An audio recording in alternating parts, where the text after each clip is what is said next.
Hey folks, everybody once again, welcome back to another Batman video. Maybe it's a bit too bright in here. I'll trim it down a little bit. The blinds.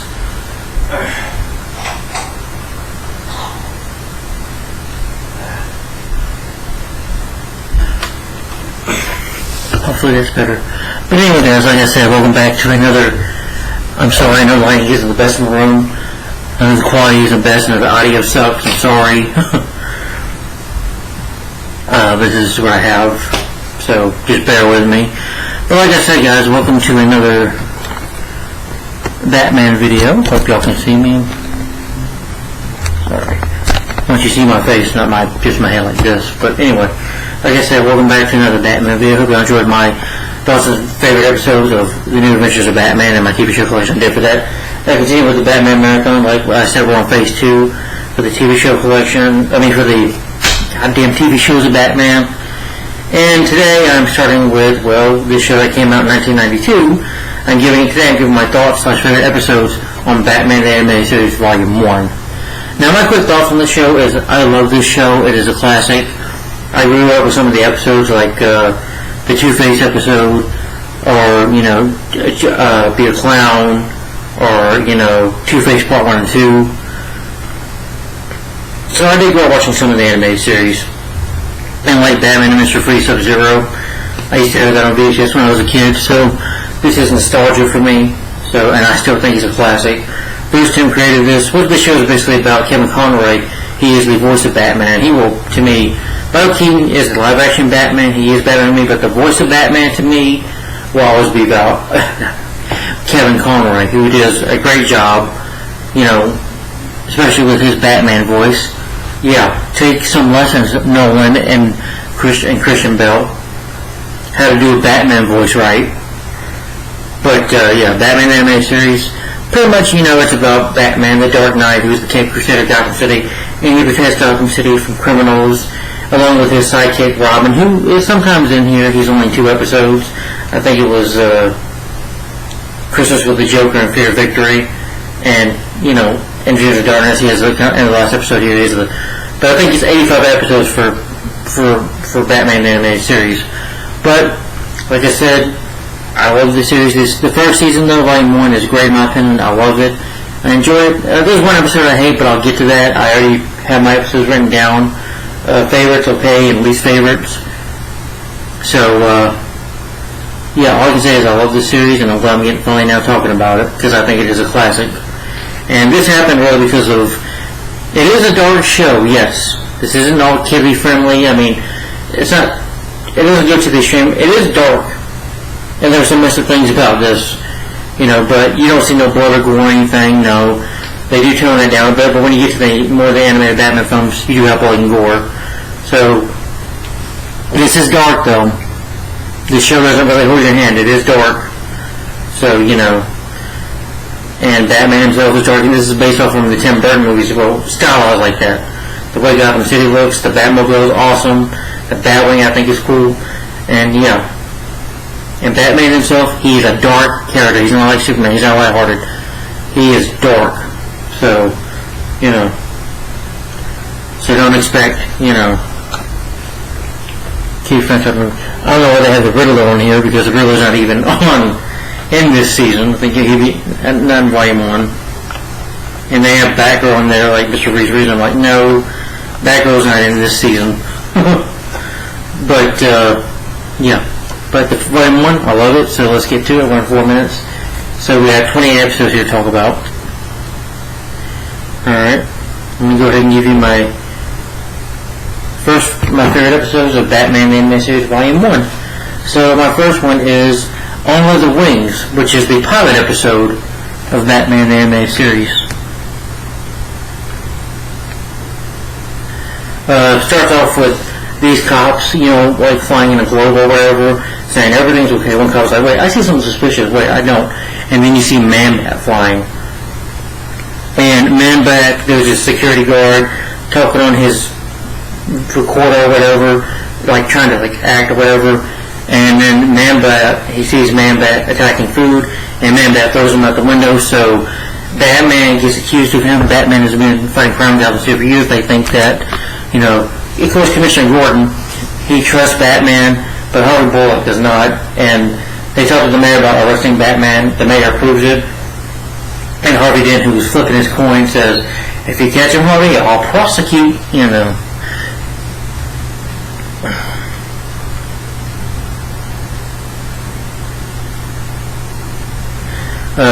Batman believes that he was set up.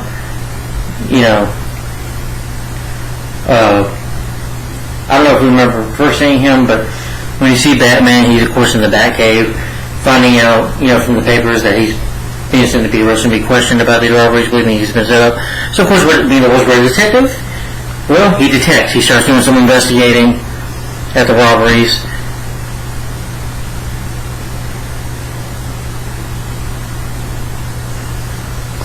He's able to find a piece like a shrapnel, which can lead to Man-Bat, and also finds the camcorder and hears something on it.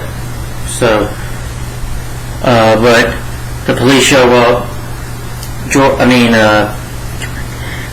Harvey Bullock shows up with his strike force to take down Batman, but Batman is able to run away. One cop almost gets blown up because one of the cops, they're trigger happy, say, "Oh, who Batman's in there by himself? Let's just shoot at him." So they decide to shoot at Batman, and Batman does, get this one cop, has to jump and save the guy, and Batman, is able to use his grapple gun and get out of there, his bat grapple gun, and get the officer to safety. The officer just, just passes it out.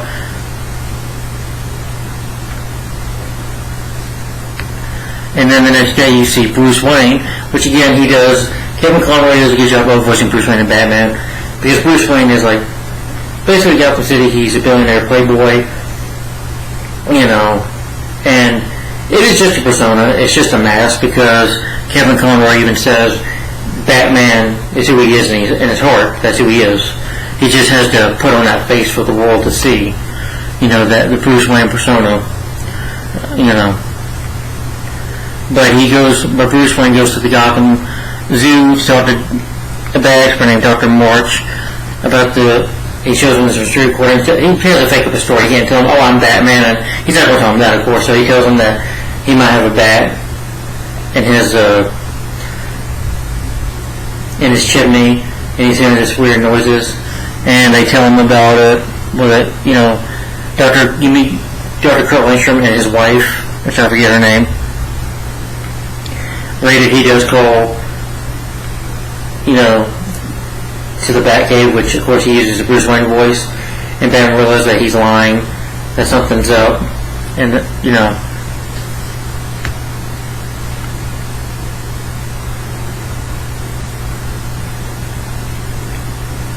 Batman investigates more, goes to back to the place, back to the Gotham Zoo, you go in the laboratory, and Dr. Kurt Lindstrom reveals that even though you think he's Dr. March, our first Batman suspect, you find out Dr. Kurt Lindstrom is Man-Bat. Tells Batman, "Well, Batman, I couldn't help it. Bats are so inferior, they're so great." And he started taking the pills, and he chose this drug that he takes that turns him into this chemical he takes, this formula, that turns him into Man-Bat. He's like, "And Batman, it's at me." So he drinks it, and you just see him turn to Man-Bat. And and he's ready to almost fight Batman as Man-Bat. And his wife comes in, and he's like, "Man-Bat," and then flies away. Batman uses a grapple gun to hook onto his leg, and Batman takes Batman through. Man-Bat flies him to a construction site, past these cops in the globe. He's his face on the window. Batman's able to get a grip, by making a move. Starts choking Man-Bat and starts punching him with it. And he's able to get him down for the count because they hit like a side building or whatever. So Batman takes Dr. Kurt Lindstrom, his wife is named Francine Lindstrom, but Batman takes him to the Batcave and is able to reverse the cure and takes him back to Francine. Even though Man-Bat not truly gone, but for now, because he was able to get the formula out of Lindstrom's body. So, I wouldn't say Kurt Lindstrom deserved a good job. He was just a man that, took a drug and it messed with his mind and turned him into this giant monster. So you can say he's just an innocent man that just accidentally turned himself into a monster, and he needed help, and Batman helped him. But Lord of the Rings, great first episode in my opinion. I'm sure after that the series just picked up from there. So then another favorite of mine is Christmas with the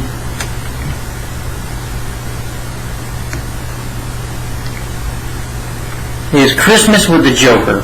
This is the first time we hear Mark Hamill, who, if you guys know Mark Hamill, he was Luke Skywalker. He's Luke Skywalker in Star Wars. So, and of course he was also another DC show, I believe, The Flash, playing the Trickster, the one from 1990 and the 2014 show as well.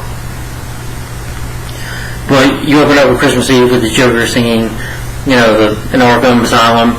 They're singing a Christmas Carol, Batman's laid an egg, Robin laid an egg, and Joker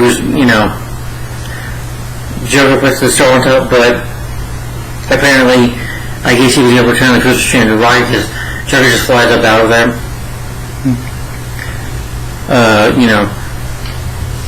Batman and Robin, you see them go to the Batcave, and they're going on the Batmobile, and he's telling Batman, come on Batman, you lighten up, we need to watch that movie, It's a Wonderful Life. Batman's like, I can never see that movie, I can never get past the title. But he's like, what wrong with you? So Joker been released from prison. They go on patrol, Gotham City. At first Batman thinks this guy's gonna try to steal this lady's purse, but instead he's giving her purse. And Batman sees it, Batman's like, Robin's like, see? Well, a humbug to you too, Batman.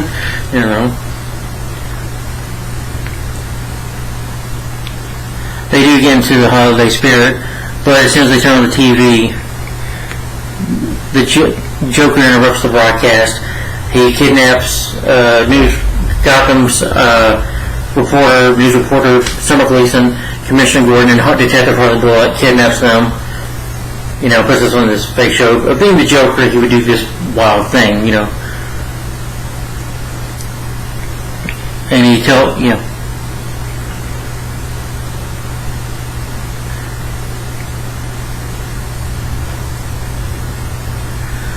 of course, the audience is Corvette cutouts, and he's just playing noises and saying he's going to terrorize Gotham. So, of course, Bruce and Dick have to go back out as Batman and Robin to stop him. Batman, doing his detective work, is able to find out where Joker's doing doing all this.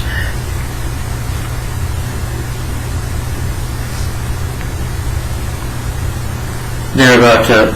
Joker nearly blows up a train, how can you move this, and teasing Batman and Robin and saying that the train's gonna hit. Batman and Robin are able to separate the train, the cargo, Robin does, while Batman saves the driver of the train. They're able to get out of there before it blows up. And while Joker's men were doing that, they were singing a Christmas Carol.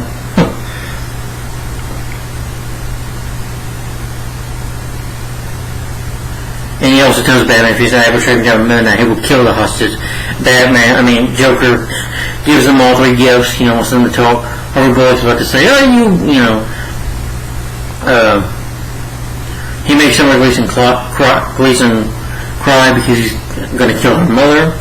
But of course that doesn't happen because Batman stops him.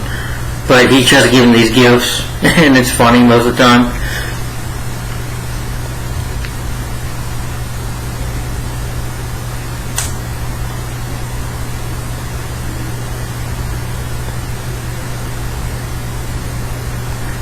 Well, Gleason's mother was on the train, but she ends up being safe.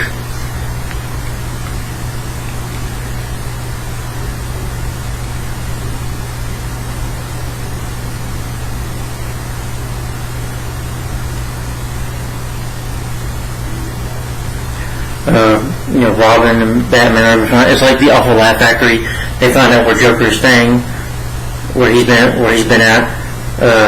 Robin has to follow these robots. He does pretty good at it. It's a pretty cool action scene.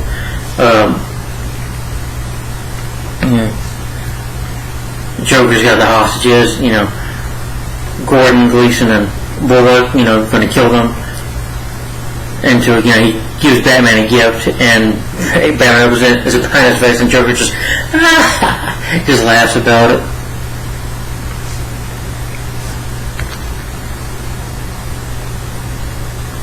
And Batman, Joker has these deadly planes or whatever shooting at Batman and Robin.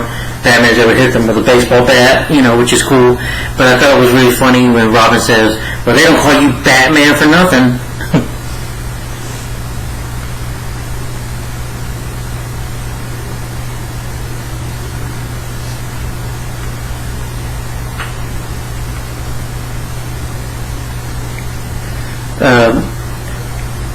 Batman's able to trick Joker's men. Sorry. Just can't get by here.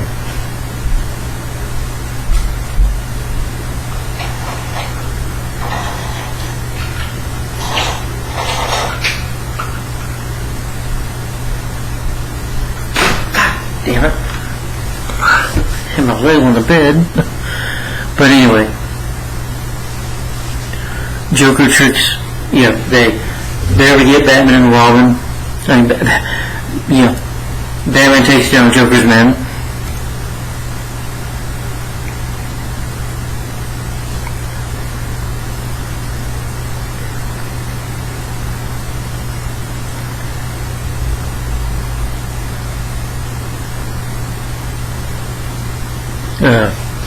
Joker tries to get away, almost falls into those other bad chemicals.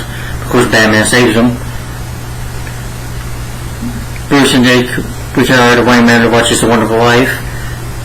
And Batman and Jake, Bruce liked the movie. He says, well, it has its moments. And Joker spends Christmas Eve in a straitjacket in a cell singing the song Deck the Halls after being defeated by Batman and Robin, which is a funny ending. Mark Hamill is just great as Joker. Just like, he is pretty much the voice of the Joker to me. There's been a lot of other good voices that I've done it, but I think he does it the best, in my opinion.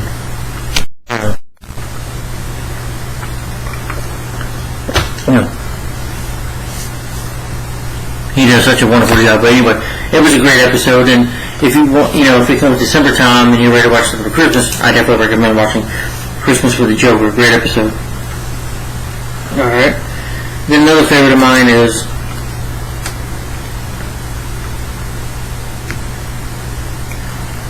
Nothing to Fear. This is where we have the villain Scarecrow, where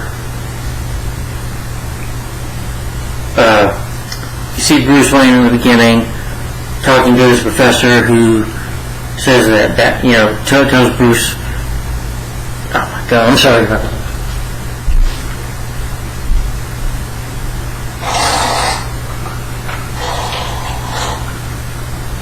Sorry, I'm just bugged by that. Tells Bruce Wayne that you're a failure. It's this professor of a university. I think it's like Gotham University or whatever. Yeah, Gotham University. But someone has been, torturing the university or committing robberies. Doing exposures, you find out that it's Scarecrow, a villain who was, well, you have more in history, but Scarecrow, a villain who uses fear toxin or fear gas on people, and when he puts his fear gas on you, you experience your true fears. Him and his men run across some men. Him and his two henchmen run against the police guard or whatever, security guard, and Scarecrow just sprays him with his gas, and the guard, his arachnophobia spider, was like, what happened to him, boss? And Scarecrow's like, arachnophobia. I was like, what? Arachnophobia? Fear of spiders, you college dropout, And Scarecrow, he's like, this isn't about money, you fool. This is about revenge. And Scarecrow doesn't intend to rob the university, but to torture it out of revenge. And then Batman shows up. Batman's got a mask on, but Scarecrow has like a dart gun and has fear gas in it. Shoots it at Batman, and Batman ends up having this fear of his father telling his father, Thomas Wayne, telling him, Bruce, you failed me. You're a failure. And that puts fear in him, because there's a professor who wants Skeeter wants to tell Bruce, that you're a failure, so Bruce might be thinking, I am a failure to my father,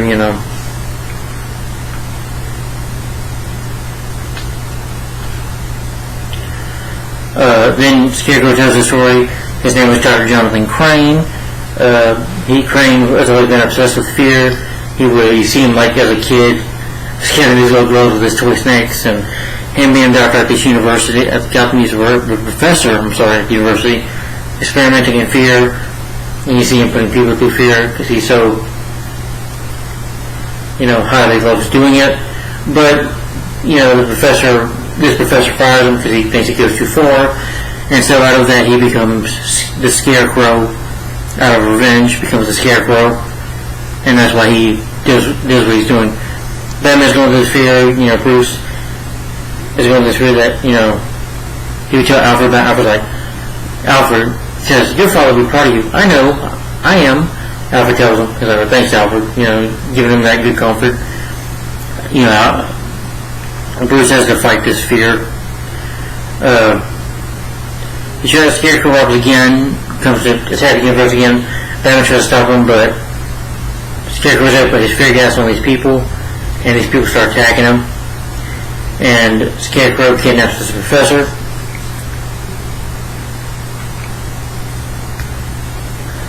And, Batman also has a fear, of seeing his parents die, because that's how he became Batman. But eventually he's able to overcome his fear. This is what I love about it, though, when he's on Scarecrow's, air balloon, or whatever you want to call it, skylight, I don't know what you call it, but, Batman's having this fear of his father, being like a giant, saying, Bruce, you have failed me, and then Batman has to fight off this fear, like, no, you're not my father, you're not real, no, I am the Knight, I am vengeance, I am Batman. Now, I can't say it, but when Kevin Conroy says it, it's just so epic when he says it. And with that, he overcomes his fear. One of, Scarecrow's men tries to fight Batman. But Batman, of course, wins. The guy falls off there. Didn't die or anything. Batman comes into the glow, to the skylight, jumps in there. He's able to throw on Scarecrow's man. Scarecrow tries to shoot him again with his fear dart. But Batman grabs the guy and Scarecrow shoots him. And he's like, because that prison cells, jumps out, doesn't die. But Scarecrow is able to escape by getting a little pod plane that he has or whatever. And, you see Scarecrow take off his mask when he's Crane. Batman sets off the fear gas. And you find out that his fear are bats. And Batman's like, what's the matter, doctor? Can't handle your own medicine? Then he looks at, when he sees Batman, he sees him like a giant bat demon or whatever, and Crane screams, And at the end of the episode, well, I'll about this at the end of it though, you see Bruce at his parents' grave, just finally making peace that he is not a failure at all, that he's done well for his father's legacy. But overall, great episode. And then another favorite of mine is called The Last Laugh, where Joker recovers out of the city in a cloud of laughing gas. He's like has a boat, has a robot, a giant robot named Captain Clown. It's April Fool's Day, so Joker decides to play the joke on Gotham City by putting them fear gas. Everyone in Gotham City is like, he starts laughing maniacally, which becomes dangerous as well. Because they could be, driving a car and laughing, or, falling to their deaths, or falling to the water or something. But, Joker's like, remember where we parked? So they're able to wear, like, these helmets or whatever. And, of course, Alfred even tries to choke the Bruce, says, I drew you a bath, sir. And then he has, like, a paper, like, I drew you a bath. It's, like, funny, Alfred. Like, not a sense of humor and a bone in his body. And then when Bruce hears about what Joker's doing, about how Gotham City's going crazy, he figures it's the Joker doing this. Alfred also gets injected with the toxin because Bruce is like, Batman's like, Alfred, bring down this or whatever, and he's like, you do it yourself. Makes that noise. He's like, oh. And then he's like destroying the house, breaking everything, and Gardner has to wear a glass mask and, kind of put Alfred in bed just to get him relaxed. Batman tries to confront Joker, takes down two men, but Joker has Captain Clown, who Batman has orphan taken out, and Captain Clown pretty much takes him out. They put Batman in a trash can, this container. Joker cuts it, they throw him in the water. But we want our guests to have some air, but the water will come in, killing Batman. Batman, is trapped in here. He has the bat wing, like the bat boat. To get the bat boat, we call it a bat sub or whatever. And it shoots the trash can, and Batman just jumps out of the water and just goes to breathe on there.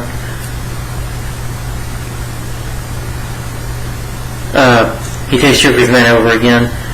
He's able to get the laughing gas on them. And he fights Captain Clown, but this time he defeats him by throwing him in a junkyard machine. And of course Batman stops Joker himself, and Joker ends up going back to Arkham.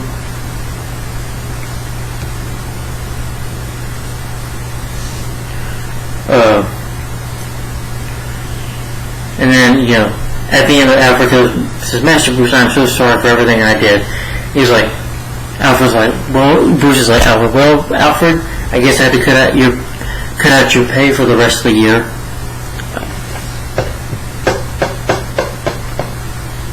And Alfred's like, but Bruce is like, ha, Alfred, April Fools.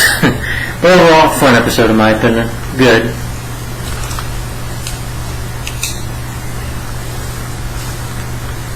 And then another favorite of mine is Pretty Poison. This is the episode where you get the villain as Poison Ivy, but District Attorney Harvey Dent, who they pretty much set up this new foundation or new building or whatever, and they had to move these plants. Bruce was there, Bruce Wayne, and of course Harvey Dent. Harvey is his in this version, any of the movies, the live action movies, but in this version they've been friends. I think Bruce and Harvey went to college together, so they've been very good friends for a long time. But anyway, Harvey Dent removes these, with these bulldozers, and this makes Pamela Isa angry. And because she loves plants, she sees this as an insult, so she plans a revenge on Harvey.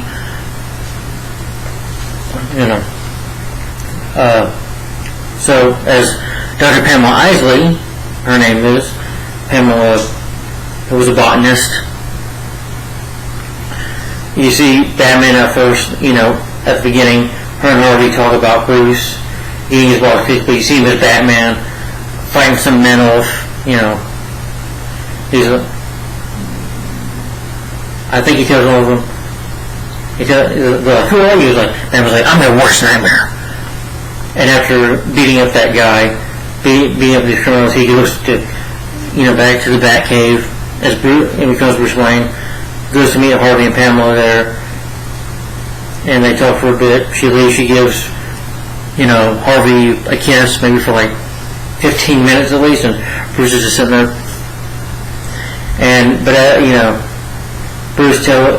Harvey tells Bruce that he's going to marry her, even though after 1 week that he's already engaged to her. And it's like, geez, Harvey, you don't even barely know her. But then Harvey's like, whew, I'm feeling faint, and then Harvey passes out, and Bruce thinks he's joking, but then he realizes something serious, and then you find out, they take Harvey to the hospital and find out he's been poisoned. They try to question the restaurant owners, some of the employees, but none of them say it was poison. So,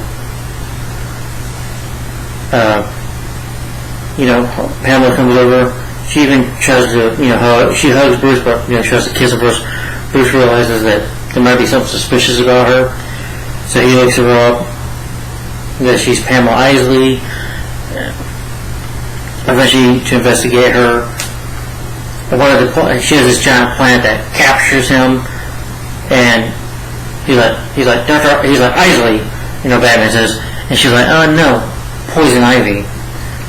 And here, unlike Batman and Robin, she's not just a seductress. Poison Ivy here can handle herself, but she tells Batman that she wanted revenge because she tells him about these petals, these red roses that he almost destroyed, and that she was protecting them. You see how crazy she can be. She can get sometimes like that. Ivy's like, she's like, his fate was sealed. with a kiss. So she gives Batman a kiss. He's nearly ready to pass out. She laughs about it. Batman is able to eventually, break out of it. Poison Ivy, like I said, she can handle it, so she's got plans so she can fight with Batman. But she also has like these darts, these deadly darts that you shoot at you. They're like blades. They can cut you. And so she's trying to fight with Batman. By accident, she causes an explosion. Batman almost dies. But then, Batman, it's got his hand, she's like, the antidote for the plant. And then she gives Batman the antidote to her deadly kiss, to her poisonous kiss, and he takes it. And he ends up in jail.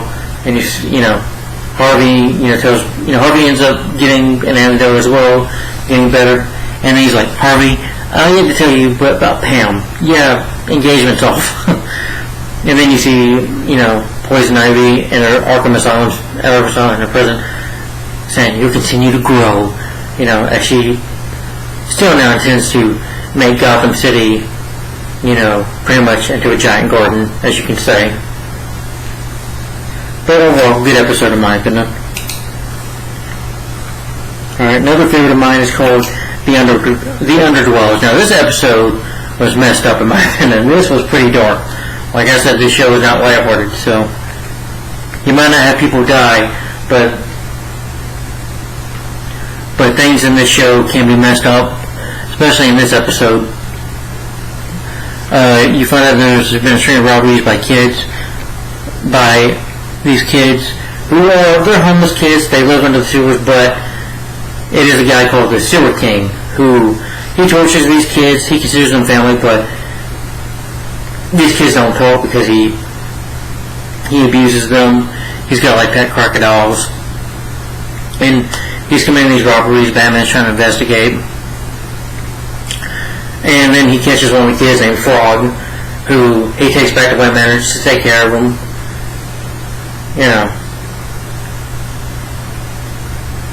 And then Alfred is keeping an eye on the kid, and the kid keeps running away or getting away from Alfred. He nearly grabs a gun, but Batman goes like, we don't play with guns, And Batman tells the kid that, hey, I need your help,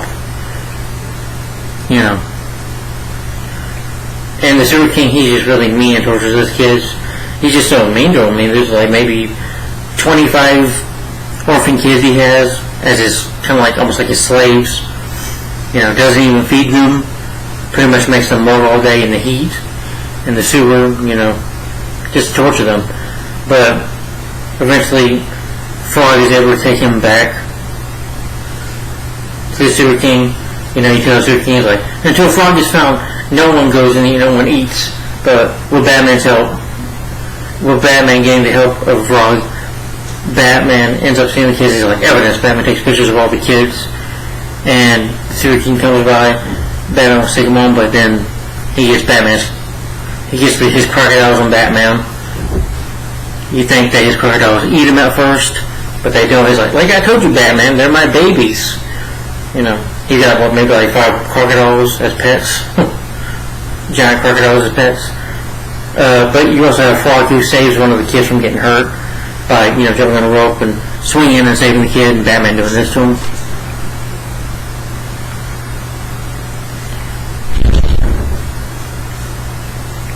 Batman.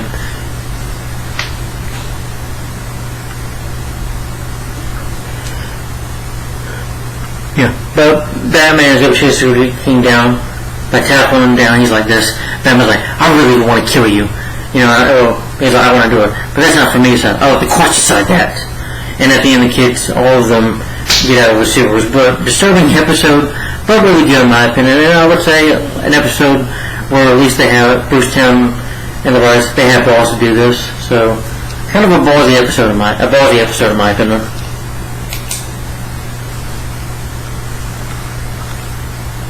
And then another favorite of mine is called POV, where this police operation of Montoya, her new partner, which I forget his name, Wilkes, and of course Detective Bullock, who they were supposed to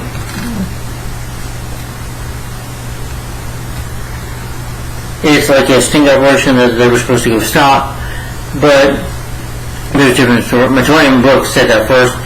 they're talking to Commissioner Gordon and I guess the lieutenant or whatever, sergeant, and internal affairs, I guess you can call it, talking to them and telling them that they're going to get rid of their badges. Tell me what happened. So Montoya says after that, Wilkes, she had to deal with some man and Batman saved her, and same thing with Wilkes, and Bullock tells his version of the story as well,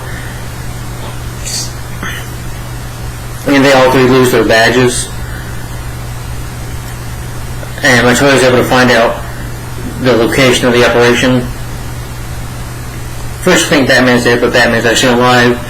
And him and Montoya fight off these men, able to stop them, and all three police, Wilkes, Montoya, will get their badges back thanks to Batman.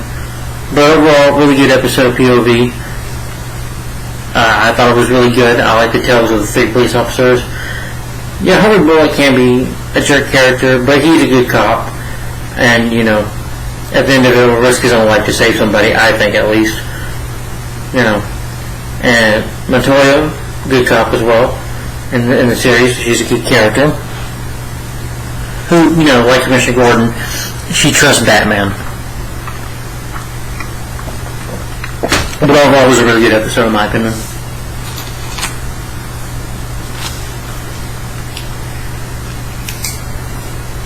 POV. Another favorite of mine is called The Forgotten, where, Bruce, he uses his money to help people who, are homeless, or give his money to homeless shelters by giving them food and stuff. He's able to find out that this man has disappeared. Might have been homeless, but he had a family that, well, it wasn't homeless, but living in a shelter, he needed work. And, of course, homeless people are going missing. And Bruce, finds out suspiciously, so he puts some makeup on, disappeared and stuff, and tries to see what's happening, pretending to be homeless, or bum, if you will. Well, I'm just gonna say homeless. And these two guys try to attack us. Like, man, you looking for it? He's like, yeah. And it's fun. I thought it was pretty cool when he didn't have to be Batman. He's just kind of tackling down one by one till one of the men, knock him out real hard. They hit him in the head so hard that Bruce gets amnesia, because when he wakes up to meet the guy he's supposed to save, they ask him, who are you? He's like, I don't know who I am. But it's a chain gang. They have them working without food and water, and this villain, the guy in charge of it, is like this overweight guy who he's like, I need to be the one to eat. They're going to attack one of the men. Bruce wants to do something about it, but the guy's like, no. But after working and making a joke, they put him in the box, which is a box where you have to, because it's in the desert, you suffer in that heat, and then Bruce and the guy attack and fight with some of the chain gang members. But meanwhile, Alfred ends up finding out that Bruce is gone, so he has to track him down. He's able to, locate where the car is at, because it's got a tracer on one of their vehicles, because Bruce has all these cars, because I know he can a lot of nice cars, but, Alfred's able to hide, finds out where that Mr. Bruce is by using a tracer. Bruce and the guy is, who I forget, but they're trapped in the box, and he tells them about his family, and, Bruce even has dreams of his parents, even has a vision of the Joker, just laughing, grabbing them. And I like in this vision too that these not parents, but homeless people are asking him for money, he's giving them money, and just too many are doing this, and he just can't give money. You see a tear in his eye because he just can't help everyone. But he also has a memory of his parents' death, and of course, his memory comes back of him being vengeance, being Batman. And then, Bruce comes back to being who he is.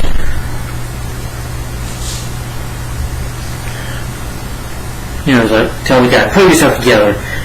And I thought it was funny when Alfred is riding the Batwing, and he's like, locate Master Bruce, you bucket of bolts, eventually he's able to get there. Bruce, he's able to see Alfred. Then he goes up with Batman. They take the overweight bad guy down. Batman's able to take down some of the men. Has to save the guy. And at the end of the episode, Bruce tells the guys, if you're looking for a job, just ask me, Bruce Wayne. And then one of the guys says, hey man, hit me in the head. Maybe I'll lose my memory and wake up a billionaire too. But overall, good episode in my opinion. For the Forgotten.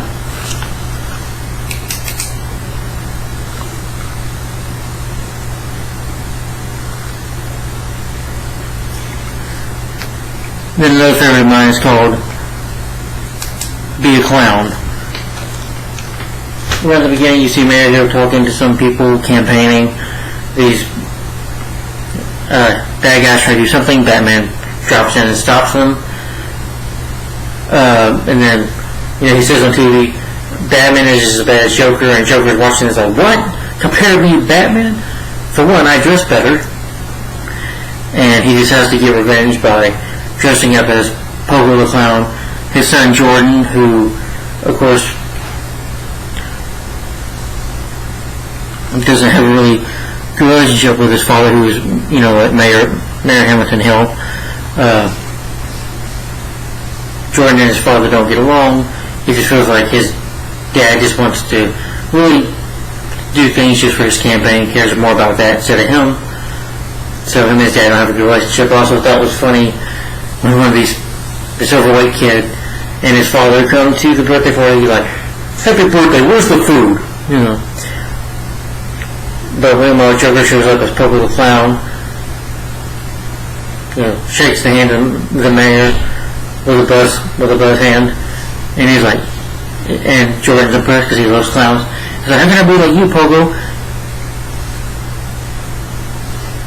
He's like, well, for one, run away. Two, do this, And so, of course, he does that, and Jordan goes missing. And then they find out it's not really Pogo the Clown, it's the Joker. And Joker takes him and he's like, I could use this kid maybe, a protege. And Batman, who's investigating, tries to search for him. Jordan plays this trick as well. He puts Batman in this underwater tank upside down. And Batman has to hold his breath really good. But he's able to get out of it. He tries to help Batman, and Joker takes off his Pogo mask. He's a Joker. Jordan tries to run. And Batman's like, alright, Joker, now time for a little bat magic.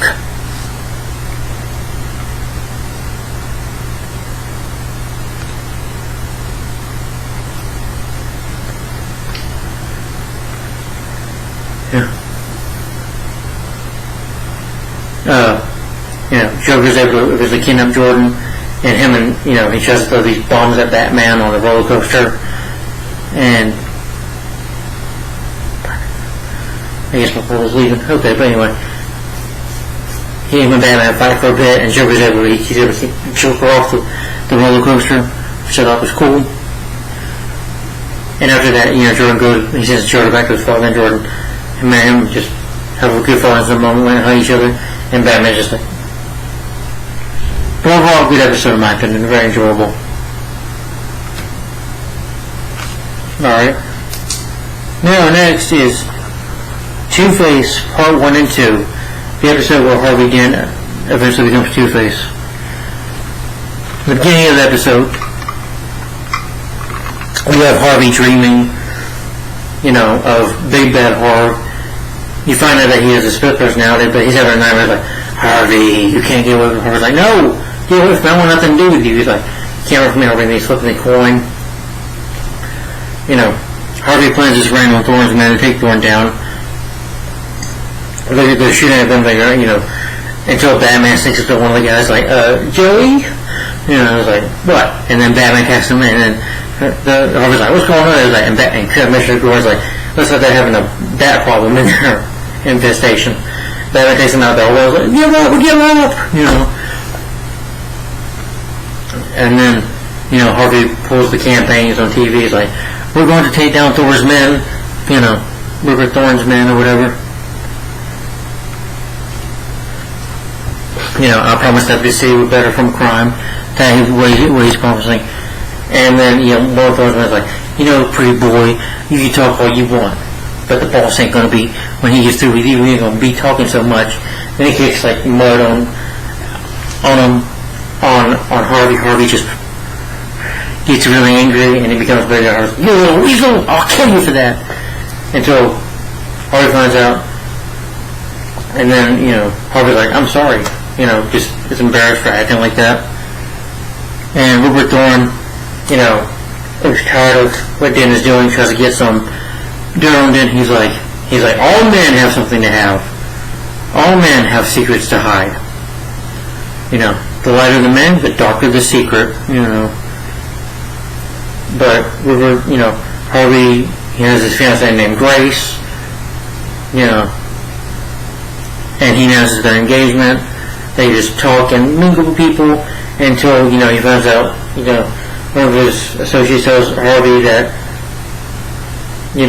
Thorne's men were going and the raid that he planned for months just for nothing. Harvey gets mad and becomes a big bad whore, almost attacks Bruce, and they're telling him that you need help, Harvey. So Harvey goes to the psychiatrist. Psychiatrist up against the person. What's scary about it is that he's just going to have her again, but then when he changes into how big bad Harvey's like,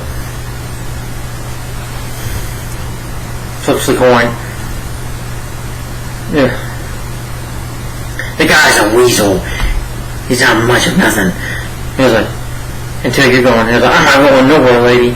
You can give her a bit of him, and maybe you with him. And then she goes back. And Harvey decides to, for his campaign, he can't go through this until, Rupert's lady friend or lady boss is able, henchwoman is able to learn of Harvey's secret, and they get the, as he's campaigning, Harvey gets a call from Dent telling him that he's got his, big bad Harvey, he'll give it to the press, so he's going to blackmail him, and that can ruin his career for good.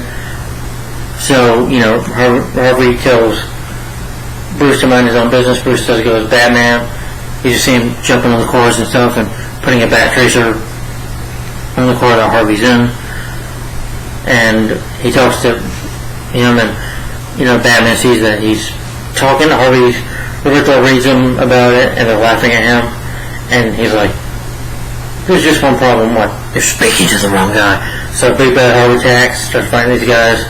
He's like, no doubt, we can get out of here. He's like, leave me alone. Thor's mine.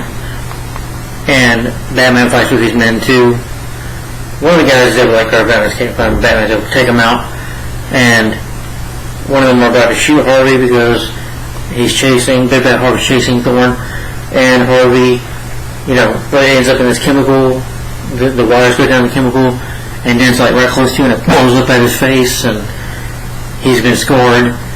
And they talk about the scars. Grace is going to come see him at the hospital.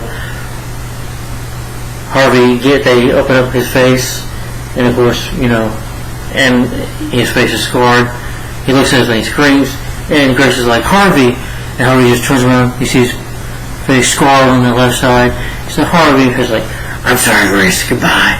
And then in part 2, Harvey, who has now become Two-Face twice, second banks that he's robbing, but his way of doing it, though, is flipping his coin, good side and bad side. Like good side, we leave him alone, bad side, we hit him hard. And he goes to the bad side, so he robs him. One of Two-Face's men try to take gold, not gold, but jewelry. Two-Face is like, well, jewelry wasn't part of the plan, we got to flip for it. And he's like, close it, good side's like, good side, leave it. But Two-Face is like, leave him, and hits him.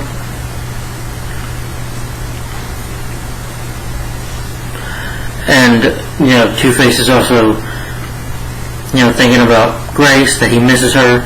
And they said, Two-Face, if you want to see her, you just gotta let us know. We'll take you to her. Flips his coin, like, and he goes to the best, like, no, we got better things to do. You even have pictures of when he's looking at Grace's apartment, and he plans to get revenge on him, on Rupert Thorne.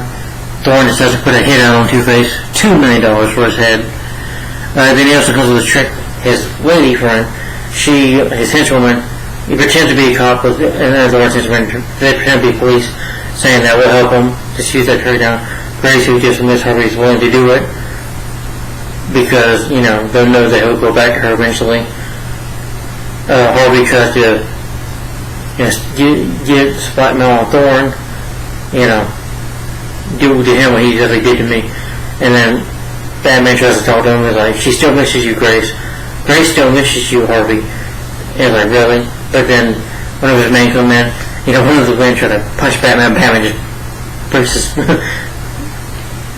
and then, Batman and his guy, two men try to get away. He's like, let me help you, and Batman, he's like, get away from me. But Harvey Two-Face eventually decides, after looking at wedding pictures, thinking of Grace, flips his coin, and decides that, we're going to go see her, so he has to hide his face. He's like, my name is Two-Face. Now, Grace, whether to me, life is just chance. Everything's about chance. Live or die. It's like, Harvey, you don't need to flip a coin to make decisions. That's not you. You're wrong. And he's like, you don't need to hide from me. They're about to kiss until one of the men show up, and it's Rupert Thorne and his man. He's like, face to face with Two-Face. And they tell him where the father is, and then Rupert Thorne's going to kill him until Batman shows up. Thorne's like, I'm going to kill you, Batman, tries to get his gun, but Two-Face kicks him and ends up shooting a chandelier, which, lands right on Thorne, and they take out Thorne's man, and Two-Face picks up the gun right inside to flip the coin, and Batman tells Two-Face, let the law handle it. The law! This is the only true justice right here. This isn't chance. True justice. And he flips his coin.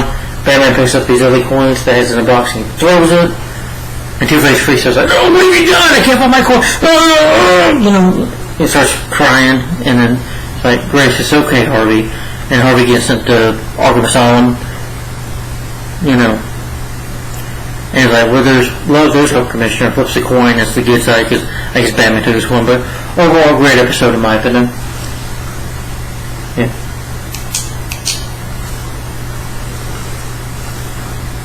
And then, another favorite of mine is It's Never Too Late. Where you have a mob boss named Arnold Stromwell, who has been in fights. He's a bit of older. Like, you found out that, him and his past, that him and his brother, Arthur, I think that was his name, who, maybe, but I can't remember, but that one of them got hit by a train, and he somehow felt guilt over that, but there's a war between him and Thorne, and he wants to settle and finish it up, just keep their territories or whatever, have a meeting, but Thorne decides he's going to kill him. Batman intervenes and saves him, and tries to maybe get redemption for Stromwell, telling him about his son, that it was the drugs that did this to him, and he's like, you need to confess to the police about your crimes and what Thorne's been doing, you need to help out.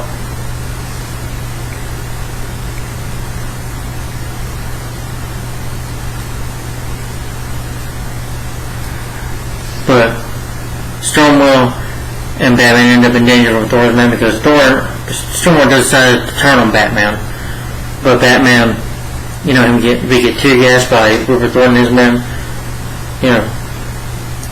Batman takes out some of the men, and Thorne and his brother, Stromwell and his brother talk, and he feels bad because his brother, got rid of the train while he was there. Felt like it was his fault, so he's been carrying that guilt for years. He's crying about, like, Michael. He's like, I'm here. All of them would, they give each other a hug. Rupert Thorne's like, touching with you, but it's about to come to a sweet end. And Batman takes Thorne out. And at the end, Stromwell decides to tell Commissioner Gordon about the crimes and stuff. And basically repent. And that he's going to testify against them. Against Thorne's crimes and stuff. But overall, great episode in my opinion. Seeing that, a man felt guilty about years, that he went to a bad side, but there was redemption for him, overall, and, sort of about overcoming guilt. And I thought that was really great. I thought they did a good job of that. A great episode. And then another personal favorite of mine, one of the series' best in my opinion, Heart of Ice.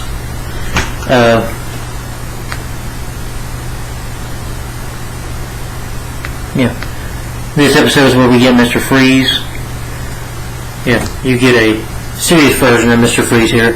Not like in the 60s show or like in Batman and Robin. But Gotham is like in July now. You have Mr. Freeze, who, is planning revenge. He's, soon we'll be together or something like that. I don't know if he says it like that, but you just see him playing out revenge. Freeze is planning these crimes.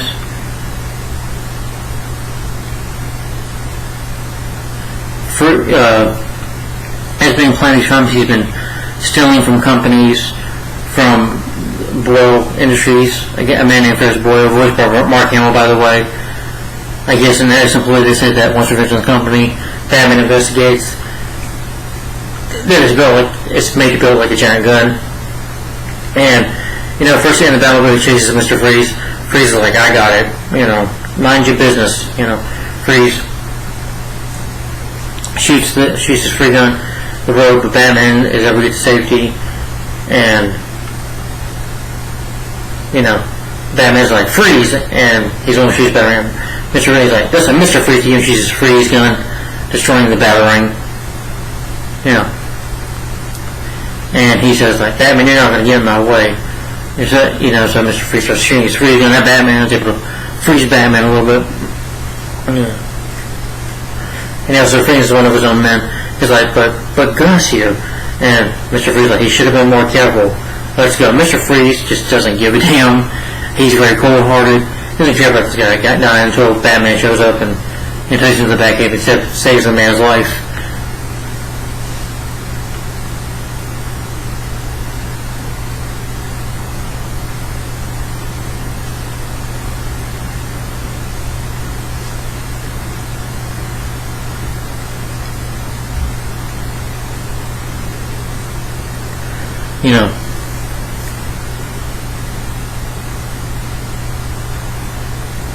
But they say, he talks about the resurgent, that there was this one scientist, but eventually he looks it up, because Boyle, tells him there was a fight, there was an incident, but then Batman finds out that it is Dr. Victor Freeze, who of course was a tornado some scientist or whatever, and of course his wife Nora was in a chronic status until he can find a cure for her. She is terminally ill, has a condition, and he uses that, and Batman sees the tape of what happened to Victor Freeze.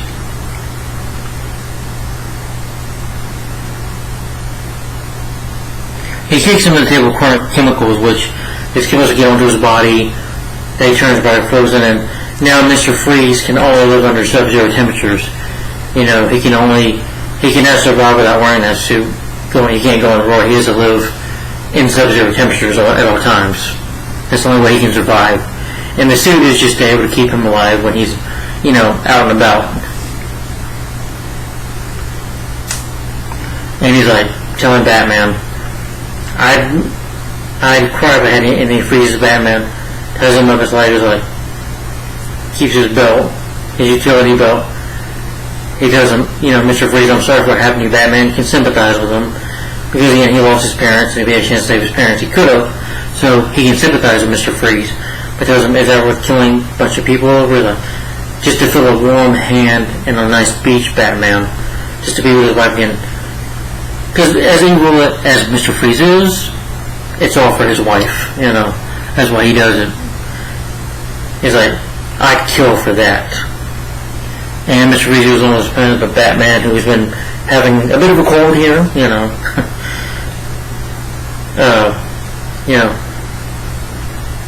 But he's able to get out of his restraints, his icy restraints.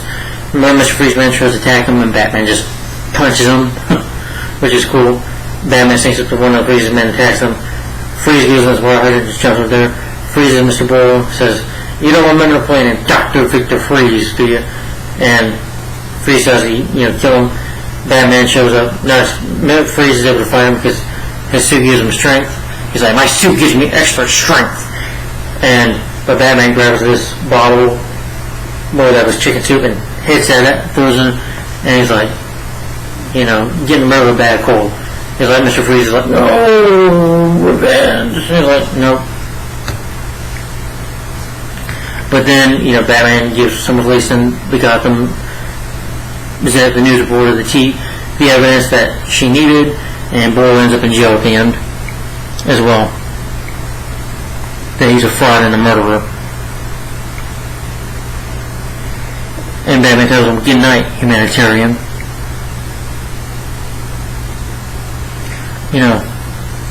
You just see Freeze looking at a music box of his wife. "Tell him sorry, hope you forgive me, I cannot save you." Batman does watch somebody, and you just see Mr. Freeze crying, and you just can't help but to feel sorry for him. And overall, great episode in my opinion. I like how they introduced Mr. Freeze. This is the Mr. Freeze we need in the movie. Well, by the way, today, happy birthday, Arnold Schwarzenegger. I like Arnold's Mr. Freeze, but we need a more serious Mr. Freeze like this in a live-action movie. So the Batman 2, or one of the Batman movies we're playing, please have Mr. Freeze as a villain. Just done more seriously. Like this. Take a little inspiration. And then, of course, another favorite of mine is The Cat and the Claw, Part 1 and 2.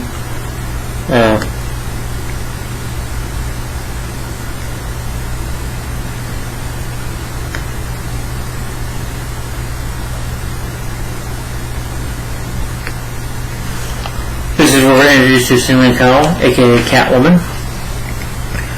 You have Catwoman who steals a diamond necklace, but in here, her character, yes, I guess in the comics she's a cat burglar, and I guess they got that right. Batman Returns is different, but in here, I like that, she does commit robberies, but she also has a cat named Isis.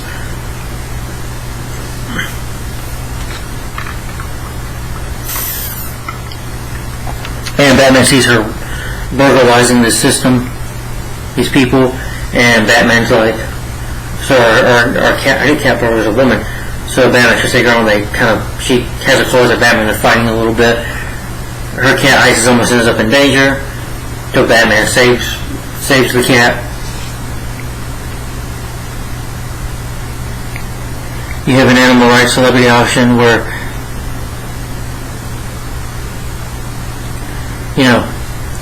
Bruce Wayne is going to be up for auction for a date, and Selina Kyle pays for it.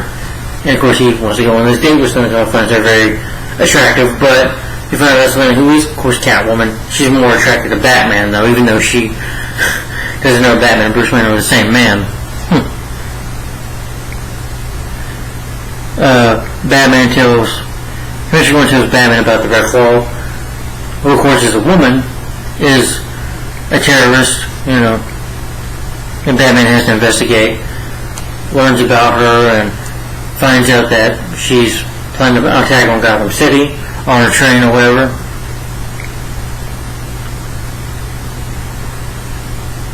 Selina finds out that this company, that this man's going to take the animal rights away from her, or whatever. They're planning to build a major resort, and tell somebody to keep an eye on Selina.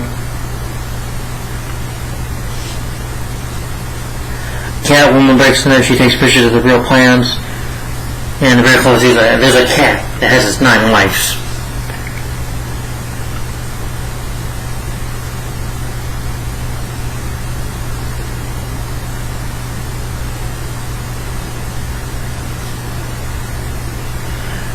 Catwoman nearly gets killed. Batman saves her, and just like this, her and Batman share a kiss. Even though they can't really, Batman, of course, and her do have an attraction to each other, they like each other, but again, Selina has her ways too. Now, she's not a terrorist, but she is willing to kill if she has to, unlike Batman. That's what's kind of different about them. But she knocks Batman over, telling him that never trifle with it like she's a woman until the next time. And Batman's like, and there will be a next time.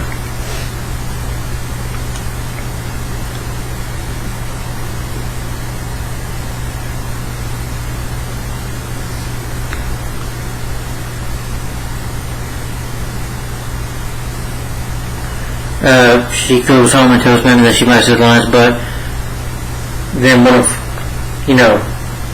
Red Claw's man finds out that Selina Kyle is Catwoman, saying, but who's going to protect you, going to save you?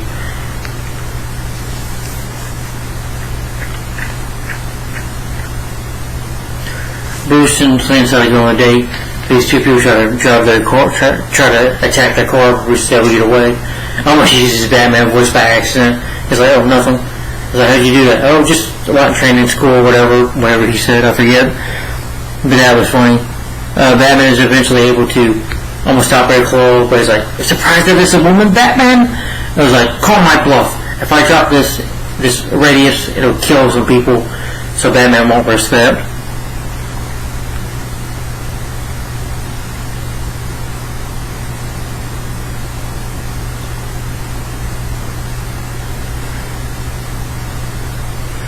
Bruce is able to find out, by a cat hair that it's Isis, and then finding out that Selena is Catwoman.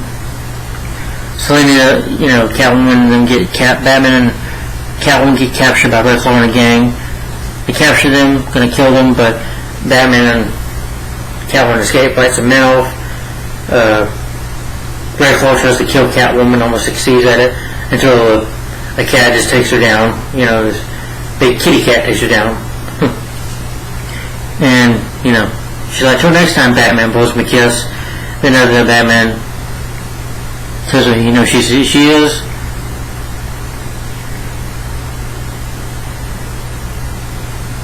And she's like, do you care? Then he handcuffs her, and Selena goes to jail. He's like, I'll care more than you'll ever know.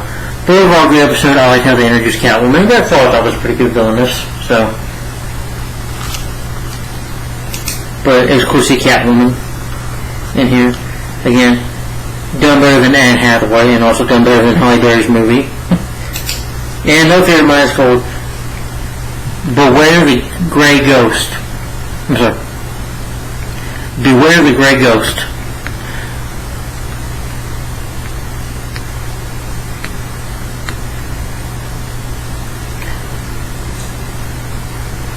In this episode, what great is about is that you have Adam West voicing the Grey Ghost in here. And of course, Adam West was Batman in the 60s television series. So, that's awesome they were able to get him in here. And the character did have other appearances, especially in some of the Batman comics. Yeah. But Adam West voices Simon Trent, Grey Ghost. It kind of resembled his own life a little bit. But the episode opens up with a flashback of young Bruce Wayne, as a kid, watching, the Grey Ghost, an episode called The Mad Bomber. But technically, it is playing in reality because someone blows up a building, Batman sees it, sees a note from it, and it kind of reminds him of it. He, convinced that somebody's obsessed with it, or obsessed with Simon Trent. Simon Trent, who was one actor living in an apartment, doesn't get a lot of roles. Because he was Grey Ghost, he is typecast. This kind of was Adam West, because Adam West, after, I think, the Batman 60 show was done with, he had a hard time finding roles because he was typecast. So when he has a hard time paying his rent, he has to sell his Grey Ghost stuff just to pay some of the rent. And Batman talks to him, basically because Bruce tries to find the episode of Mad Bomber, tries to go like this building that has old TV shows, but they don't have the Grey Ghost at all, until he gives it to Simon Trent himself. It's like, now here's your episode, now leave me alone. I was like, I grew up watching you as a kid, the Grey Ghost was my hero. I was like, I'm just an actor, the Grey Ghost is not real. It's like, I believe that now. But there's also an emotional scene where Trent, just because of hating this part and how his life is going right now, gets angry in his apartment and starts destroying all the Grey Ghost, starts breaking in and just has a breakdown. And, you feel sorry for him. Well, I felt sorry for him. Grey Ghost says come help him out. Trent and his Grey Ghost costume like, oh, you get me my costume back. But Grey Ghost, his costume is really cool. They are able to stop the toy car, Batman, Grey Ghost, or I would find out that the fingerprints are on it that are his. He's like, no, Batman, I didn't do this. And he's like, oh no. And they would find out it's this.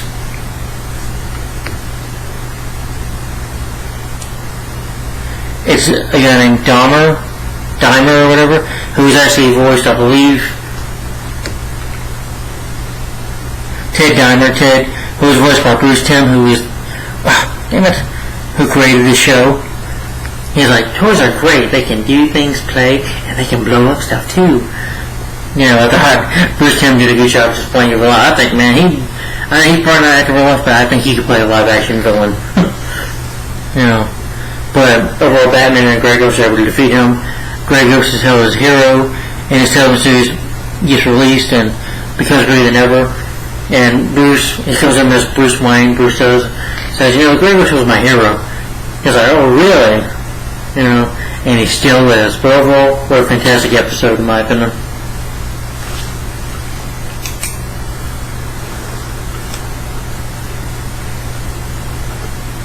The another two-part episode called Feet of Clay, Part 1 and 2. This is where we get a villain called Clayface.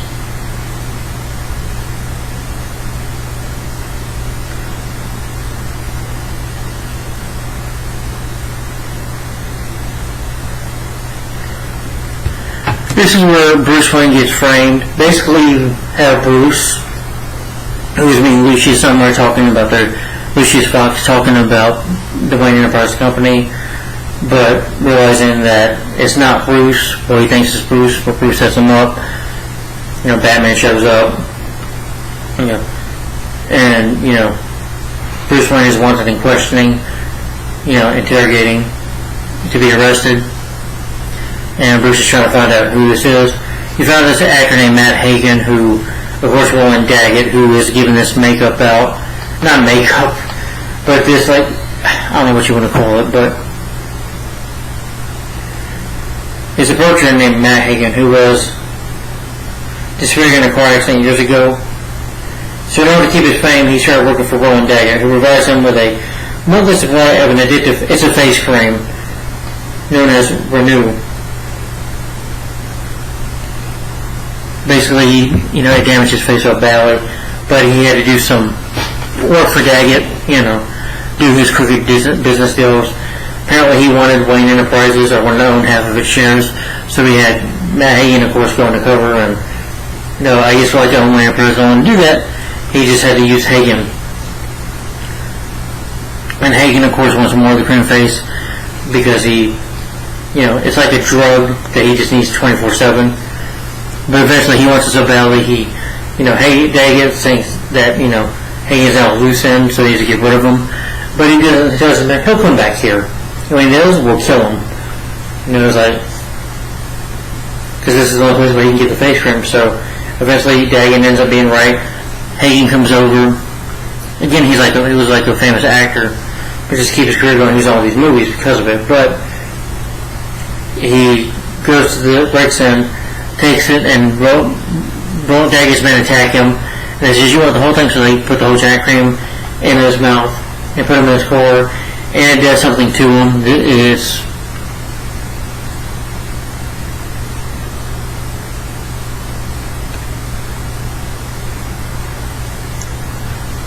does something he's right. But meanwhile, Bruce tries to go apologize to, and tries to talk to Lucius, and Lucius is like, and Bruce gets arrested, and the episode ends there. And then so for part 2, Bruce gets released from prison. Hagen's devised attempts. The formula pretty much entered his body and start every single one of his cells, turning him into a shape-shifting mutant.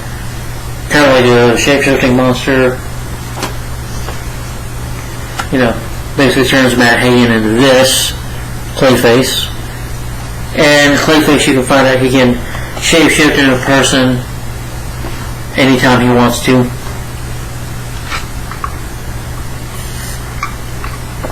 Become whatever, but when he loses concentration, he goes back to being Clayface.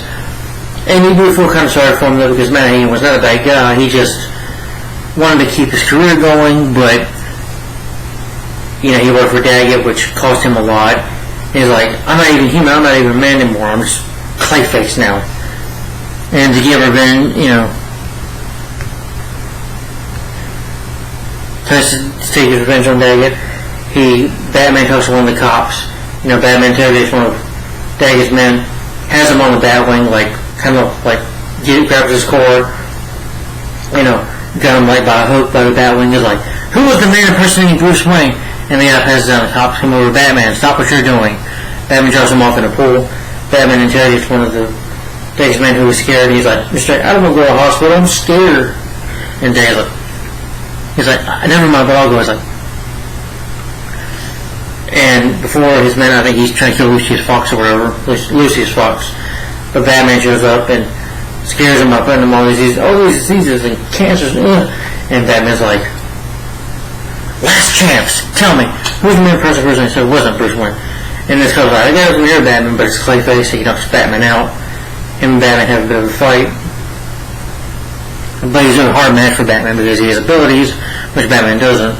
Like, able to turn his hand right there, as you can see in the picture here, to just grab Batman. And, he shows up as he shapeshifts into this big woman, goes onto the stage of the Summer Relations, her Gotham set show or whatever.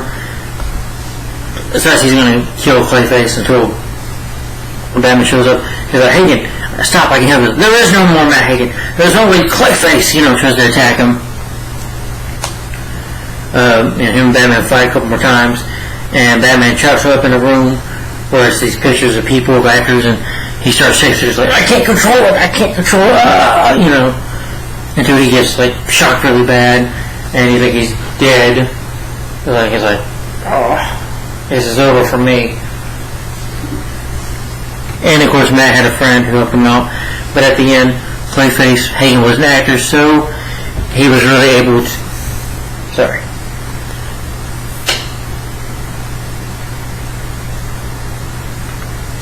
Clayface, of course, breaks his dead because he shakes his. A friend of his says, goodbye, Matt.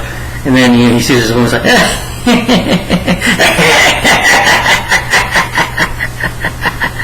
there's a laugh at the end. But overall, great episode. Clayface is another villain that needs to be in live action, I think. Then another favorite of mine is Joker's favor. Pretty much a man named Charlie Collins, who he's just had a bad day. People passing him and stuff, like Batman, the Batmobile, and the police. Pushing me over the side, like, oh, my wife's cooking meals. Wow, such a bad day for me. And then, Joker tries to run off the road. He doesn't know this stuff. He's like, hey, buddy, and Chris up the tree. Like, oh my God, that was the Joker. He's like, and then he tries to basically his way. Joker's like, I'm going to give you please, don't do it. I'll do anything. Anything? Joker's like, license, like, oh, don't fool me. Joker's like, so Charlie Collins plays to live here? Okay. And 2 years later, this is also the episode where this is the debuts, the first appearance of Harley Quinn. Yes, this is a better Harley Quinn than Margaret Robbie.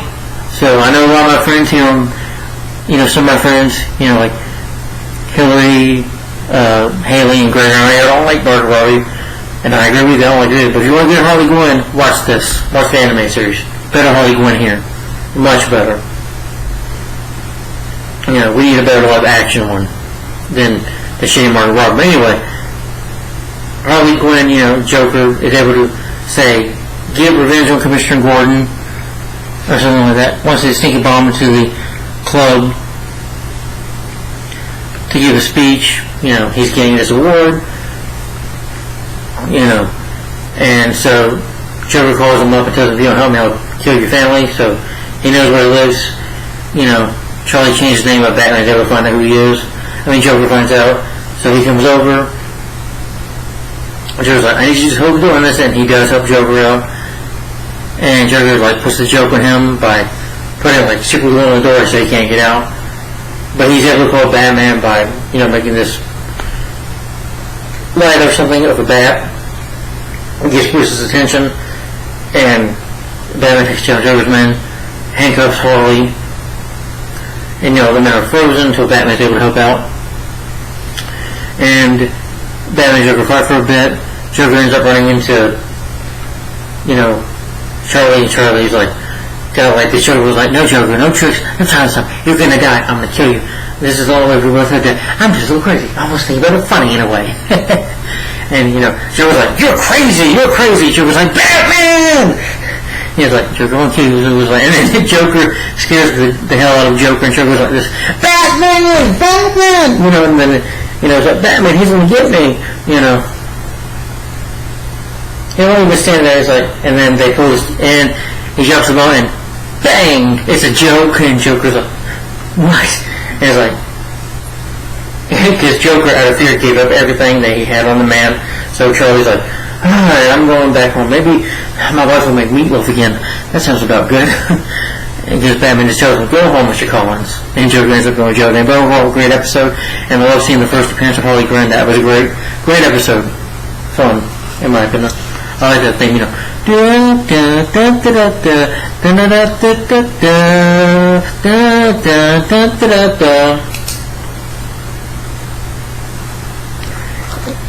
And another favorite of mine is called Vendetta. This is where we first get Killer Croc. Bullock is arrested for kidnapping. You have one of the police boats who have a prisoner in it. The convict who gets kidnapped. Batman even thinks because he sees like a toothpick, which Harvey puts toothpaste in his mouth.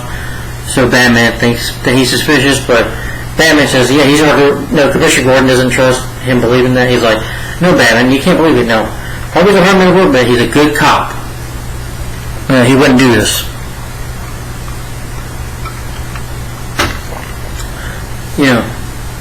But then you find out Killer Croc. But he captured Bullock once. Killer Croc was William Jones, who was a sideshow act, until he eventually came to Gotham City, turned to crime. Batman finds that out. He goes in the Croc Cave, City's Batman. Croc shows up. Him and Batman fight. He's able to crush Batman a little bit. The best thing about me is having the strength of a crocodile. And he's like I said, the other guy, he's trying. Batman almost got Batman's head in the water. I want to be the guy who killed the bat. Him and Batman try to fight more. The two convicts try to escape, but Batman, goes in the water, grabs them, puts them in the Batman to be saved, and of course, worries about the police. When he gets arrested for kidnapping, though, Croc goes in, puts on a mask, but Bullock gets released on bail,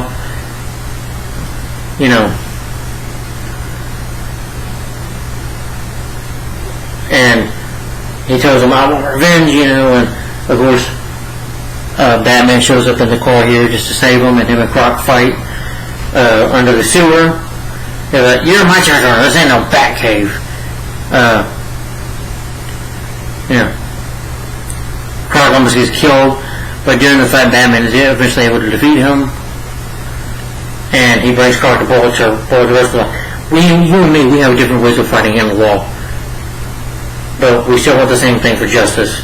He's like, get out of here. He's like, Batman, thanks. And overall, great episode. I like that it does explore the relationship between Harvey and Batman. That they're not really friends, but somewhat you can say they respect each other. At least have some sort of respect.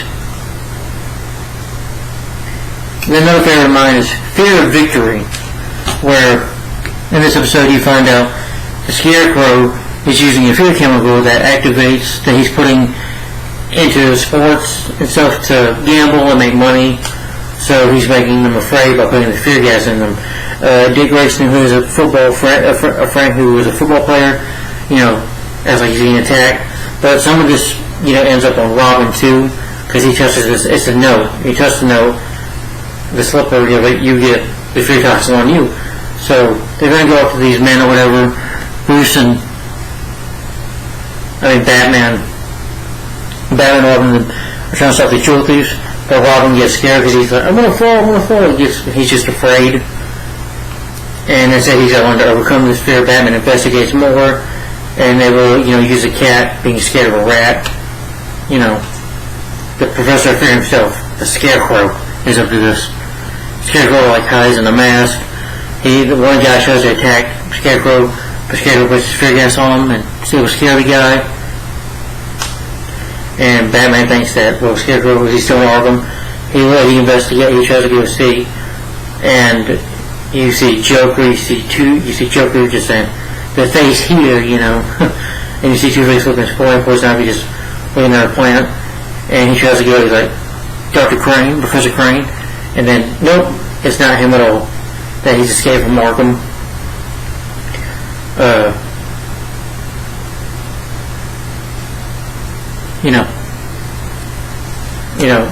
Robin is there just to be the eyes for Batman, just to calm him down, because he tries to, walk on the little rocks, or whatever, kind of like a rope, and he's like, I still have the fear, of it. He's like, yeah, you're just going to have to fight it, Robin. You're going to have to fight against the fear. Eventually he's able to overcome it, because Batman comes on Scarecrow. Scarecrow's like, got the 3,000, I got this ball, Batman, come really close, you have people tearing each other apart. Millions of them down there. Batman doesn't want to risk that. Scarecrow drops it. Him and Scarecrow have a bit of a fight. Until, it does drop. But Robin never used the bat grapple. He's able to, swing and catch it. And of course they have a Scarecrow, and Robin overcomes his fear at the end. And Bruce makes a joke to Dick about giving him a telegram at the end. And that's the only second time you see Robin. I think you get more Robin though in, I think, Volume 3. So. And then another favorite of mine is the episode is called The Clock King.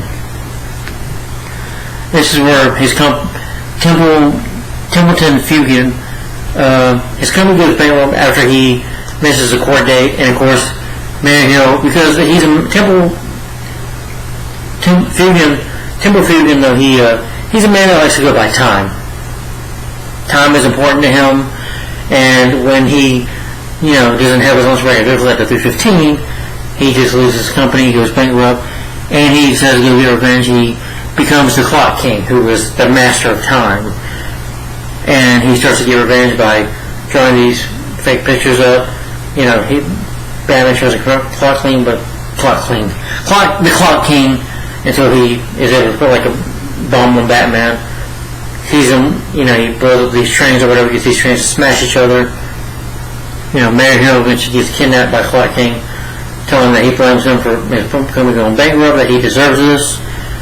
And Clock King tries to, fight Batman in the tower, in the clock tower, but he gets destroyed, and Clock King's able to get out at the end. And Batman says, it's only a matter of time, Commissioner. I say it's only a matter of time before I have to face the Clock King once again. But overall, great episode in my opinion. Clock King, underrated villain. I'd love to see him in when is the time for Clock King to show up in a movie? Alright, another personal favorite episode of mine, Apartment in Crime Alley. Roland Daggett plans to destroy Crime Alley, and he uses Atlanta to expand his business empire. So he hires this man named Nitro to blow it up.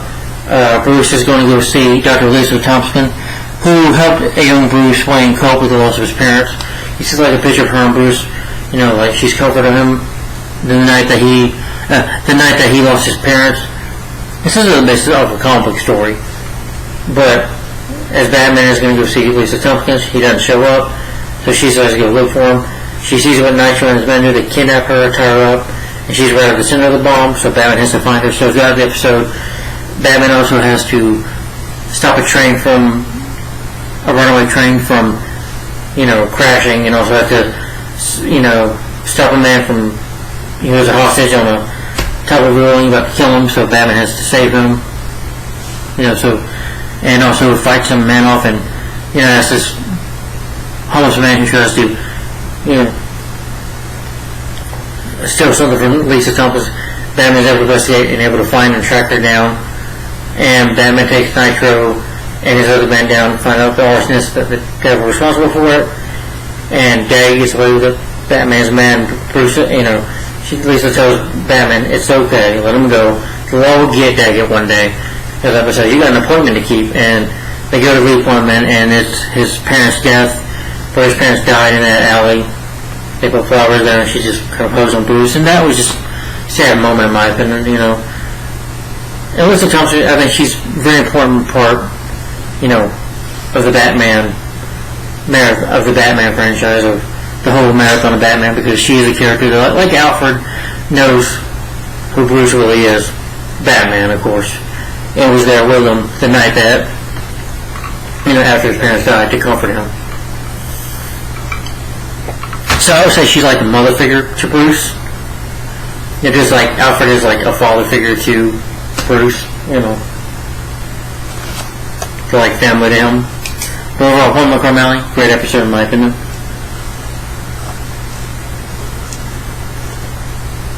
Then another favorite of mine is called Mad as a Hatter, where we have the villain Mad Hatter coming into play.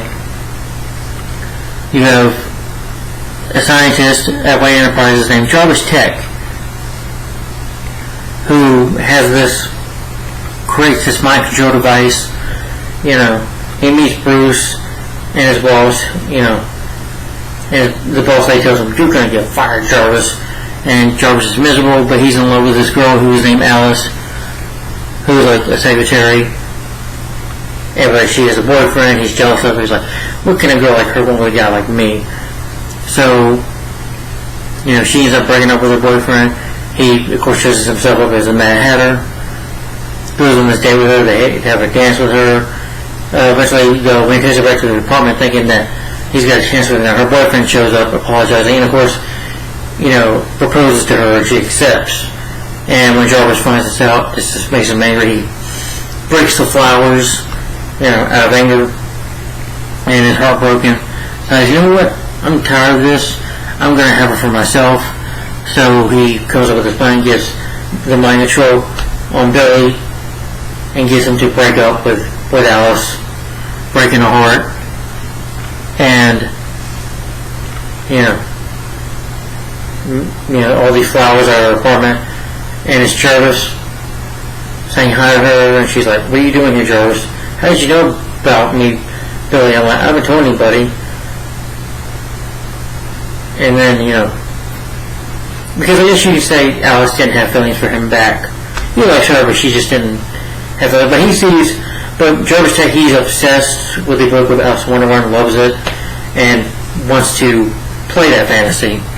But once he used mind control to do that, Batman shows up to stop him, but he has a walrus, kind of people dressed up, his costumes, his two henchmen, just to fight Batman off. And he puts the mind control on her, controlling her to be his Alice. He's like, "Where's Batman? Mad as a tinker, mad as a hatter," Gets Batman to fight some of his goons, which they take Batman to go get Billy's one. Billy helps him out. Batman goes to his head. He's like, "Batman, I haven't got them your vengeance, but here the Mad Hatter rules." But, that Mad Hatter fights him a bit, and he tells Mad Hatter, "Batman, you're not seeing this with me. What if this all go with this girl? I've always been in love with her." He's like, then you're just a fantasy. She's going to put that with you back. But Mad Hatter tries to kill Batman. But eventually he gets defeated, because Batman is able to get this,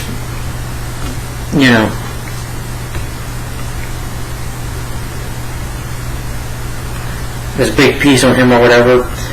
Then of course, couldn't. And of course, Alice ends up with her fiancé Billy at the end, hugging him. And Jarvis ends up heartbroken, but also ends up going to jail to Arkham for his crimes. So, but it shows that you can't use mind control, or you can't force somebody to love you, basically. But it was good seeing Mad Hatter. In here. And the last episode, of course, the last one's my favorite, that's called Dreams in Darkness, where Batman, you see him in Arkham Asylum, and you realize that he was investigating the water supply, and he's telling the guards, about, about what Scarecrow's up to, but they don't believe him. They think that he's crazy, because Batman, fights one of, Scarecrow's men, but by accident gets the fairy toxin on him,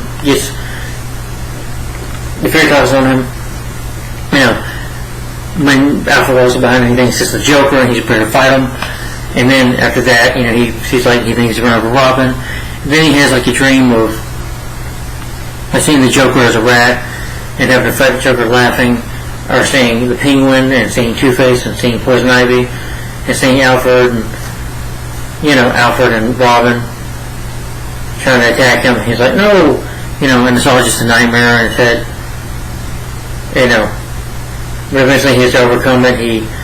Batman's able to escape out of Arkham. Cops are trying to get him, trying to shoot at him, but he's able to get away, able to top one of the guards. Goes down the cave to find out where Scarecrow was at, and Scarecrow laughs about it at first, but Batman shows up, and he's like, "You idiots! He's gonna be, you fools! He's under the mask. He'll be terrified of you." Batman doesn't get terrified at first, but he's able to, do this whistle, and he's able to overcome the fear and takes them down. And tries, she's scared of it, gets to the fear, but again overcomes it. Tries to stop the machine and blow up, but it's like a snake he sees, but it's not like he chokes the snake, and is able to overcome the fear. And then it starts blowing up. Scarecrow ends up in his own fear gas, and Batman gets him. He ends up back in Arkham at the end, just scared to death, in a straitjacket. Scarecrow plans to use the water play to just bring out the city to fear, bring it down to his knees, so Batman ends up stopping him. And at the end, though, Bruce is sleeping in the Batcave, and you see like the shadow of a bat, like being over him as he's sleeping pretty well. Overall, great episode.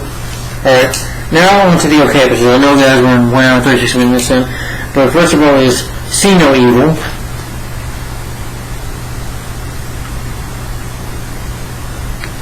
Where you have a man named Lloyd Eddie Ventures who is pretty much, after his daughter, pretends to be this guy in Mojo, but it's got this cloak dagger, cloaking dagger.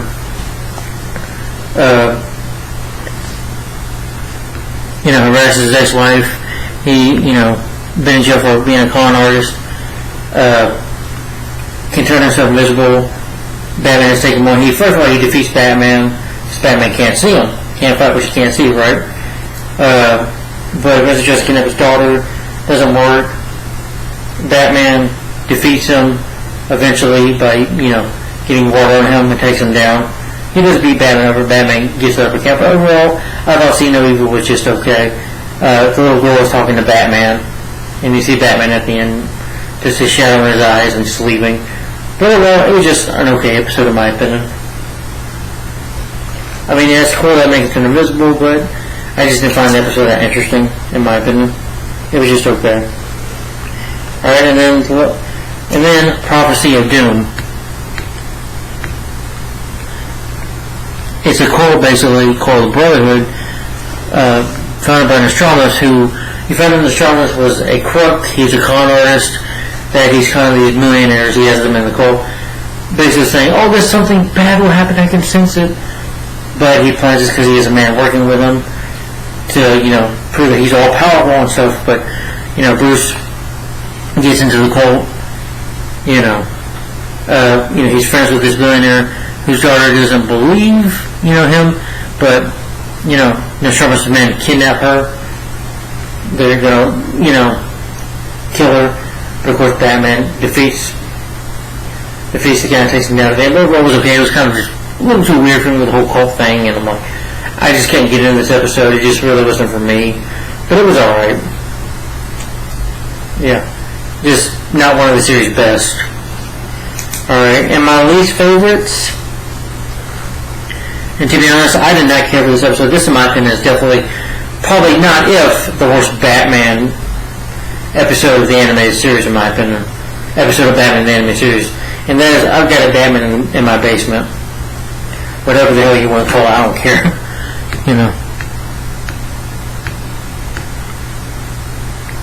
Yeah, this episode I thought sucked. Yeah, I've got Batman in my basement. I don't like this episode because just the whole thing with the kids, like Sherman, I thought was annoying, and I thought the whole plot of it was stupid. These kids having Batman because Batman's passed out. Yeah, I thought it was just boring. And, it was cool to see Penguin, but I think you just needed a better episode for him to be introduced in. I mean, yeah, he shoots Batman with his, because he got involved, shoots like a dart or something that puts Batman out of commission for a while, until Batman takes a pill, and, they don't need kids doing their home alone traps on Penguin.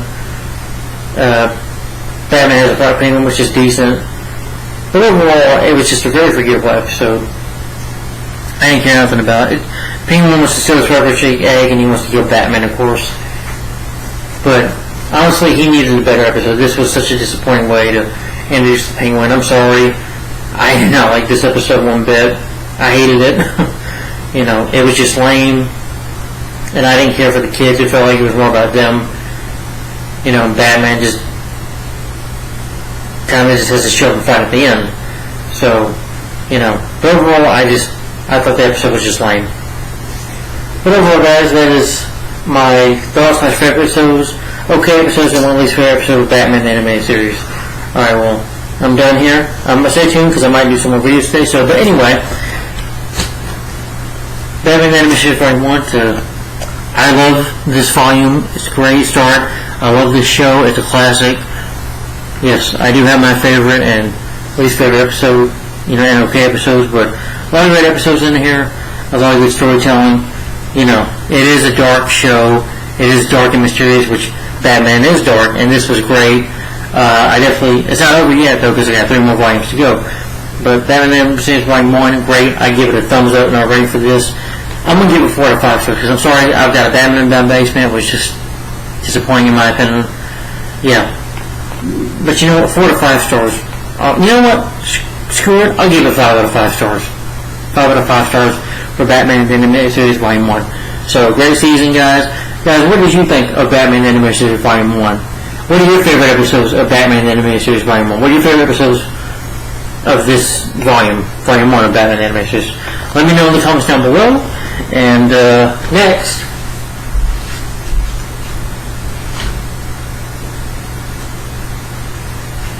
will be my thoughts favorite episodes of Batman the Animated Series Volume 2. So stay tuned for that.